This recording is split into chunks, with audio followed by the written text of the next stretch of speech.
My name is Erica Saunders. I'm from the Eastern Shore of Maryland. And I heard in there you have a business that sells Kratom. I do. I have two retail stores here in Maryland. And you use Kratom yourself. Like, what does Kratom mean to you? What does it do for you? It means a couple different things to me. I do use Kratom occasionally, mostly just as needed or, whenever I feel the need, but it's not like an everyday thing. I didn't really know about Kratom until I started selling it at my store, but once I got in there, I heard the stories about it, and I was curious, so I tried it the first time. And same thing as most people, you think that you're going to have this big reaction, and when you don't, you're like, oh wow, this is actually kind of mild. And I noticed that rather than like when I was in pain, it kind of would take that mild pain relief away, but without some weird wave of euphoria or anything like that. It was just very mild and subtle, but then I could still work and live my life, which was really great. And obviously, with it being sold in my store, it's a huge profit for me in terms of like just my overall business revenue. And it seems like you're helping a lot of people in your store. That you shared a couple of stories in there, and it's a monetary gain, but you're doing something good. What's your average customer like for Kratom?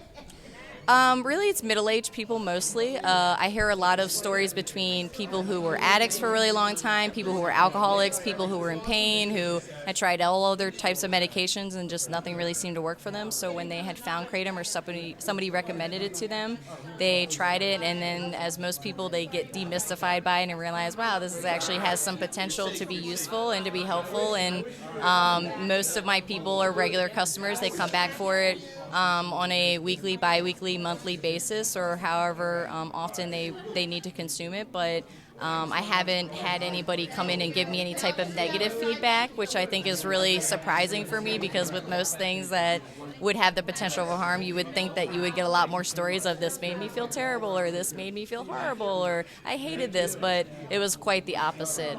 In the 4 years I've been doing my business, I haven't had any negative stories. That's awesome.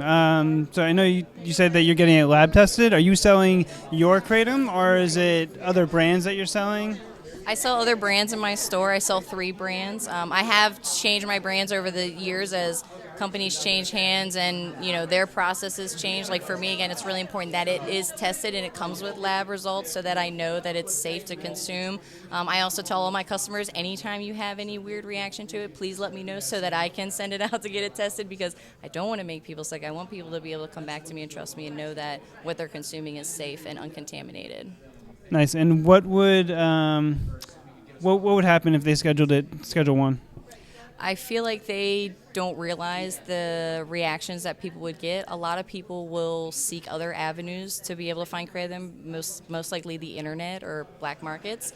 Other people might turn to other street drugs, go back to opiates that they were using previously, or whatever they were using beforehand. I think that a lot of people will struggle to figure out what to do next, and that might cause a little bit of upsetness and panic. And we can't really predict what will happen. Personally, I know I will lose a lot of money on for the revenue of it, which in terms of being able to bounce back from that, I think that any business you can adapt and change over time, but knowing that my customers will lack a place to go for safe Kratom to consume really kind of scares me, because we're on the Eastern Shore especially, where limited options for being able to find other sources for Kratom or other avenues to get relief. And I've been noticing a lot of uptick in the Eastern Shore. Particularly, we have a really high opiate abuse rate, a lot big heroin users, a lot over there, because it's not much to do on the Eastern Shore. I would say it sounds really terrible, but I think that a lot of people will